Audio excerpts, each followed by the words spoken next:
ಗುಂಡಿಗಳಲ್ಲಿ ರಸ್ತೆಗಳಿದೆಯೋ ಅಥವಾ ರಸ್ತೆಗಳಲ್ಲಿ ಗುಂಡಿಗಳಿದೆಯೋ ದೇವರಿಗೇ ಗೊತ್ತು. ಯಾಕಂದರೆ ಬೆಂಗಳೂರಿನ ಸ್ಥಿತಿ ನೋಡಿದಂಥ ಸಂದರ್ಭದಲ್ಲಿ ಯಾಕೋ ಇಂಥ ಅನುಮಾನ ಅತ್ಯಂತ ಸಹಜವಾಗಿ ಬಂದುಬಿಡುತ್ತೆ. ಯಾಕಂದರೆ ಎಲ್ಲಿ ನೋಡಿದಲ್ಲಿ ಗುಂಡಿ ಗೊಟ್ರಗಳು, ಆ ಗುಂಡಿ ಗೊಟ್ರಗಳೆಲ್ಲ ತುಂಬಿ ತುಳುಕ್ತಾ ಇವೆ. ಯಾಕಂದರೆ ನಿನ್ನೆ ಬಿದ್ದಂಥ ಭಾರೀ ಮಳೆ, ಅಲ್ಲಿ ಹರಸಾಹಸ ಮಾಡಬೇಕು, ಸಂಚಾರ ಮಾಡಬೇಕು ಅಂತ.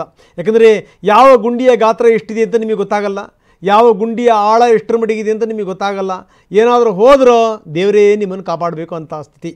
ಬೆಂಗಳೂರಿನಲ್ಲಿ ಯಾವ ರೀತಿಯ ಸ್ಥಿತಿಗತಿಗಳಿದೆ ಬನ್ನಿ ನೋಡೋಣ.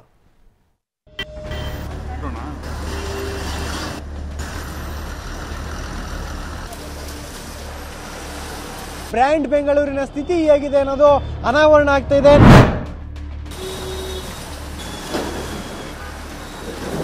ಪಾಲಿಗೆ ಬಂದದ್ದು ಪಂಚಾಮೃತ ಅಂತ ಒಯ್ತಾ ಇರಬೇಕಷ್ಟೇ ಹೊರತು ಯಾರೇ ಬರಲಿ ಯಾರೇ ಹೋಗಲಿ ಇದಂತೂ ರೆಡಿ ಆಗಲ್ಲ. ಬೆಂಗಳೂರಿನಲ್ಲಿ ನಿನ್ನೆ ಮಳೆರಾಯ ಅಬ್ಬರಿಸಿ ಬೊಬ್ಬಿರಿದಿದ್ದ.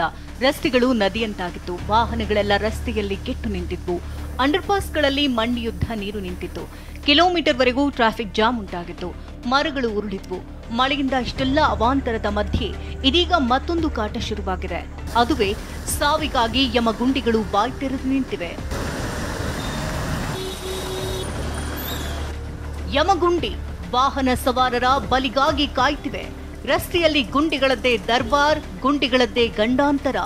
ಇದು ಸಿಲಿಕಾನ್ ಸಿಟಿ ಬೆಂಗಳೂರಿನ ಸದ್ಯದ ಪರಿಸ್ಥಿತಿಯಾಗಿದೆ. ಪ್ರತಿದಿನವೂ ಆತಂಕದಲ್ಲೇ ಸವಾರರು ಸಾಗಬೇಕಾದಂತಹ ಪರಿಸ್ಥಿತಿ ಬಂದಿದೆ. ನರಕ ಯಾತನೆಯನ್ನೇ ತಂದಿಟ್ಟಿದೆ. ಯಮಗುಂಡಿ ಗಂಡಾಂತರ, ಸವಾರರಿಗೆ ನರಕ ದರ್ಶನ. ಬಿಬಿಎಂಪಿ ಅಧಿಕಾರಿಗಳ ವಿರುದ್ಧ ವಾಹನ ಸವಾರರ ಆಕ್ರೋಶ. ವಾಲುತ್ತಾ ಸಿಲುಕುತ್ತಾ ಈ ದೃಶ್ಯವನ್ನ ಒಮ್ಮೆ ನೋಡ್ಬಿಡಿ. ಸ್ವಲ್ಪ ಯಾಮಾರಿದ್ರು ಗಂಡಾಂತರ ಫಿಕ್ಸ್, ಇದರಲ್ಲಿ ಡೌಟೇ ಬೇಡ. ಇದು ಬೆಂಗಳೂರಿನ ನಾಗವಾರ ಹೆಬ್ಬಾಳ ಸಂಪರ್ಕಿಸುವಂತ ಹಿರಣ್ಯಪಾಳ್ಯ ಮುಖ್ಯ ರಸ್ತೆಯಾಗಿದೆ. ನಿತ್ಯ ಸಾವಿರಾರು ವಾಹನಗಳು ಓಡಾಡ್ತವೆ. ರಸ್ತೆಯಲ್ಲೇ ದೊಡ್ಡ ಗುಂಡಿ ಬಿದ್ದು ಮಳೆ ನೀರು ತುಂಬಿದೆ.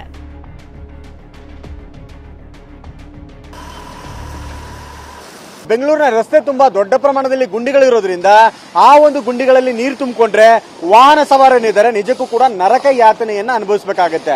ಸದ್ಯ ನಿನ್ನೆ ದೊಡ್ಡ ಪ್ರಮಾಣದಲ್ಲಿ ಬೆಂಗಳೂರಿನ ಬಹುತೇಕ ಭಾಗಗಳಲ್ಲಿ ಮಳೆ ಬಿದ್ದಿದೆ. ಮಳೆಯ ಪರಿಣಾಮಕ್ಕೆ ಬಹುತೇಕ ರಸ್ತೆಗಳಲ್ಲಿರುವಂತಹ ದೊಡ್ಡ ಬೃಹತ್ ಗುಂಡಿಗಳಲ್ಲಿ ನೀರು ಸೇರಿಕೊಂಡಿದೆ. ಇದೆಲ್ಲ ಬಿಟ್ಟಿ ಭಾಗ್ಯದ ಎಫೆಕ್ಟ್ ಅನಿಸ್ತದೆ. ಪರಿಸ್ಥಿತಿ ತುಂಬಾನೇ ಕೆಟ್ಟು ಹೋಗಿದೆ ಅಂತ ವಾಹನ ಸವಾರರು ಆಕ್ರೋಶ ಹೊರಹಾಕಿದ್ದಾರೆ. ವರ್ಸ್ಟ್ ಆಗಿದೆ. ಏನ್ ಮಾಡಿದ್ರಿ, ಹಿಂಗೆ ಓಡಿಸ್ಬೇಕು, ಹೋಗ್ಬೇಕು ಆಫೀಸ್ಗೆ, ಏನೇನು ದಾರಿ ಇಲ್ಲ ನಮ್ಗೆ. ಟ್ರಾಫಿಕ್ ಎಲ್ಲ ತುಂಬಾ ಆಗಿದೆ. ಆ ಕಡೆ ಟ್ರಾಫಿಕ್ ಫುಲ್ ಇದೆ. ಕೋರ್ಮಂಗ್ಲವರೆಗೂ ಹೋಗ್ಬೇಕು, ಇಲ್ಲೇ ನೋಡಿ ಇನ್ನ ಲೇಟ್ ಆಗ್ಬಿಟ್ಟಿದೆ. ಇಲ್ಲೇ ಗುಂಡಿ ಮುಚ್ಚಿದ ಸಿಬ್ಬಂದಿ, ಟಿವಿ9 ವರದಿ ಇಂಪ್ಯಾಕ್ಟ್. ಯಾವಾಗ ಟಿವಿ9 ನಿರಂತರ ವರದಿ ಮಾಡ್ತೋ ನೋಡಿ. ಎಚ್ಚೆತ್ತ ಬಿಬಿಎಂಪಿ ಅಧಿಕಾರಿಗಳು ಸ್ಥಳಕ್ಕೆ ಸಿಬ್ಬಂದಿಯನ್ನ ಕಳುಹಿಸಿದ್ರು. ಗುಂಡಿಗಳಿಗೆ ಜಲ್ಲಿಕಲ್ಲು ಸುರಿದು ತೇಪೆ ಹಚ್ಚೋ ಕೆಲಸ ಮಾಡಿದ್ರು. ತಾತ್ಕಾಲಿಕವಾಗಿ ಅಧಿಕಾರಿಗಳು ಗುಂಡಿಯನ್ನ ಮುಚ್ಚಿದ್ದಾರೆ.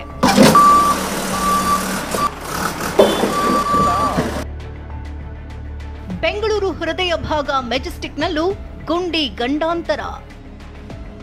ಇದಿಷ್ಟೇ ಅಲ್ಲ, ಬೆಂಗಳೂರಿನ ಹೃದಯ ಭಾಗ ಮೆಜೆಸ್ಟಿಕ್ನಲ್ಲೂ ಇದೇ ಪರಿಸ್ಥಿತಿ ಇದೆ. ಆಳೆತ್ತರದ ಗುಂಡಿಯಲ್ಲೇ ಬಿಎಂಟಿಸಿ ಬಸ್ಗಳು ಸಂಚರಿಸುವಂತಹ ಪರಿಸ್ಥಿತಿ ಇದೆ. ನಿನ್ನೆ ರಾತ್ರಿ ಸುರಿದ ಮಳೆಯಿಂದಾಗಿ ಗುಂಡಿಗಳಲ್ಲಿ ನೀರು ನಿಂತಿದೆ. ಗುಂಡಿಯಲ್ಲೇ ಸರ್ಕಸ್ ಮಾಡಿಕೊಂಡು ಬಸ್ಗಳು ಸಂಚರಿಸುತ್ತಿವೆ.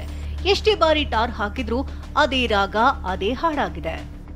ಬೆಂಗಳೂರಿನ ಹೃದಯ ಭಾಗ ಆಗಿರ್ತಕ್ಕಂಥ ಮೆಜೆಸ್ಟಿಕ್ನಲ್ಲೇ ಬ್ರ್ಯಾಂಡ್ ಬೆಂಗಳೂರಿನ ಸ್ಥಿತಿ ಹೇಗಿದೆ ಅನ್ನೋದು ಅನಾವರಣ ಆಗ್ತಾ ಇದೆ. ನಾನೀಗ ಮೆಜೆಸ್ಟಿಕ್ ಬಸ್ ಸ್ಟ್ಯಾಂಡ್ನ ಆ ಒಂದು ಬಸ್ಗಳು ಓಡಾಡ್ತಕ್ಕಂಥ ಎಂಟ್ರಿ ಪಾಯಿಂಟ್ನಲ್ಲಿ ಇದ್ದೀನಿ. ಇಲ್ಲಿ ನೀವು ಗಮನಿಸ್ಬೋದು, ಇದು ಯಾವುದೋ ಒಂದು ಹಳೆಯ ಕಿತ್ತೋದ ರಸ್ತೆ ರೀತಿಯಲ್ಲಿ ಗೋಚರ ಆಗ್ತಾ ಇದೆ. ಅಂದರೆ ಯಾವುದೋ ಕಲ್ಲು ಕ್ವಾರಿಗಳ ಬಳಿಯಲ್ಲಿ ಇರುವಂಥ ರಸ್ತೆಯ ರೀತಿಯಲ್ಲಿ ಈ ಒಂದು ರಸ್ತೆಯ ಸ್ಥಿತಿ ತಲುಪಿರುವಂಥದ್ದು.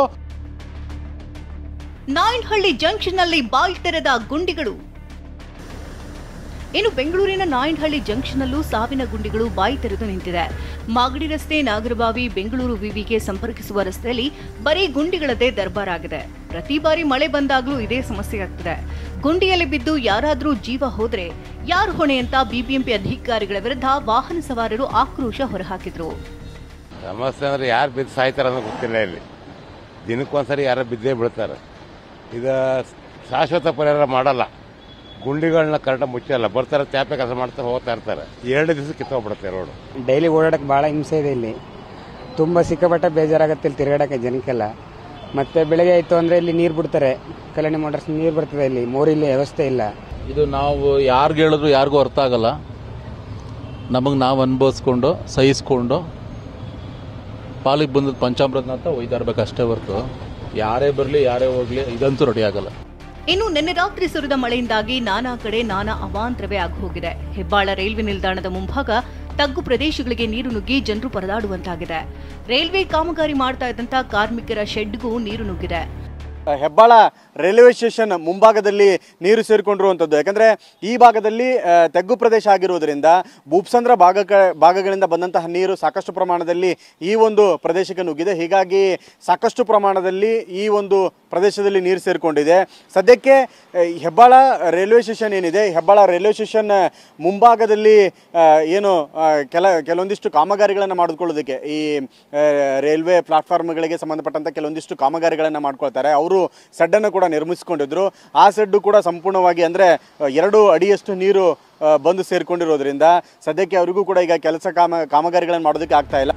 ಒಟ್ಟಾರೆಯಾಗಿ ಬೆಂಗಳೂರಿನಲ್ಲಿ ನಿನ್ನೆ ಸುರಿದ ಮಳೆಗೆ ಹಲವು ಕಡೆ ಅವಾಂತರವಾಗಿ ಜನರು ಪರದಾಡ್ತಿದ್ರೆ, ಮತ್ತೊಂದೆಡೆ ಮಳೆಯಿಂದಾಗಿ ಸಾವಿನ ಗುಂಡಿಗಳು ಸವಾರರ ಬಲಿಗೆ ಕಾಯ್ತಿವೆ. ಈಗಲಾದರೂ ಬಿಬಿಎಂಪಿ ಅಧಿಕಾರಿಗಳು ಎಚ್ಚೆತ್ತುಕೊಂಡು ಕ್ರಮ ಕೈಗೊಳ್ಳಬೇಕಿದೆ. Bureau report, TV9. ಈ ಬೆಂಗಳೂರಿನ ವಿಚಾರಕ್ಕೆ ಸಂಬಂಧಪಟ್ಟಂಗೆ ಏನಾದರೂ ಒಂದು ದೂರದೃಷ್ಟಿ ಅನ್ನೋದನ್ನು ನಾವು ನೋಡಿದ್ದೀವಿ. ಏನಾದರೂ ಇವತ್ತು ಮಾಡಿದ್ರೆ 10 ವರ್ಷ 15 ವರ್ಷ 20 ವರ್ಷಕ್ಕೆ ಅದು ಫಲ ಕೊಡುತ್ತಪ್ಪ, ಅಷ್ಟರ ಮಟ್ಟಿಗೆ ಏನಾಗಲ್ಲ ಅಂತ. ಈಗ ಮೈಸೂರಿನ ರಸ್ತೆಗಳು ನೋಡಿ, ಒಂದು ಎಕ್ಸಾಂಪಲ್ ಹೇಳ್ತೀನಿ. ಮಹಾರಾಜರು ಯಾವ ಕಾಲದಲ್ಲಿ ಮೈಸೂರಿನ ರಸ್ತೆಗಳನ್ನು ಮಾಡಿದರು, ಏನು ಕತೆ ನೋಡಿದ್ರೆ ನೀವು ಅಲ್ಲಿ ಯಾವ ಯೋಜನೆಗಳನ್ನಾದರೂ ಮಾಡಿ ನಿಮಗೆ ಇಕ್ಕಟ್ಟು ಅಂತ ಅನಿಸಲ್ಲ. ದೂರದೃಷ್ಟಿ ಅದು. ಜಯನಗರ ಮಾಡಿದರು ಮಹಾರಾಜರು. ಜಯನಗರ ಆಗಿನ ಕಾಲದಲ್ಲಿ ಏಷ್ಯಾದಲ್ಲೇ ನಂಬರ್ 1 ಬಡಾವಣೆ. ದೂರದೃಷ್ಟಿ. ಆಮೇಲೆ ನಾವು ಬೆಳೆಸಿದ್ವಿ ನೋಡಿ, ಪಕ್ಕದಲ್ಲಿ ತಿಲಕ್ ನಗರ, ಈ ಕಡೆ JP ನಗರ ಮತ್ತು ಸುತ್ತಮುತ್ತಲಿನ ಭಾಗಗಳು, ಅದನ್ನು ಹಾಳು ಮಾಡಿಟ್ವಿ. ಏನಾದರೂ ಈ ನಮ್ಮ ನಾಯಕರುಗಳಲ್ಲಿ ಬೆಂಗಳೂರಿನ ಬಗ್ಗೆ ಏನಾದರೂ ದೂರದೃಷ್ಟಿ ಇದೆಯಾ? ಇದ್ದಿದ್ರೆ ಹಿಂಗೆ ಗುಂಡಿ ಗೊಟ್ಟರು ಜನ ಸಾಯ್ಬೇಕಾಗಿತ್ತಾ? ಯಾರೋ ಬೇಳಿದ್ರು ನೋಡಿ, ಯಾರು ಬಂದರೂ ಇಷ್ಟೇ ಹಣೆ ಬರಹ, ಪಾಲಿಗೆ ಬಂದಿದ್ದು ಪಂಚಾಮೃತ ಅಂದ್ಕೊಂಡು ಹೋಗ್ತಾ ಇರಬೇಕು ಸರ್ ಅಂತ. ಇದೇ ಈಗಿನ ಬೆಂಗಳೂರು. ಹೇಳಕ್ಕೆ ಮಾತ್ರ ಏನು IT city, silicon city, garden city, lake city, ಏನು 1-2 ಸಹಸ್ರನಾಮಗಳನ್ನ ಹೇಳ್ಬಿಡ್ತಾರೆ ಬೆಂಗಳೂರಿನ ಬಗ್ಗೆ. ಬೆಂಗಳೂರನ್ನ ಇಣಕ್ಕೆ ನೋಡಿದಾಗ ಗೊತ್ತಾಗುತ್ತೆ ಬೆಂಗಳೂರಿನ ಯೋಗ್ಯತೆ ಹಣೆ ಬರಹ ಏನು ಅಂತ. Very unfortunate.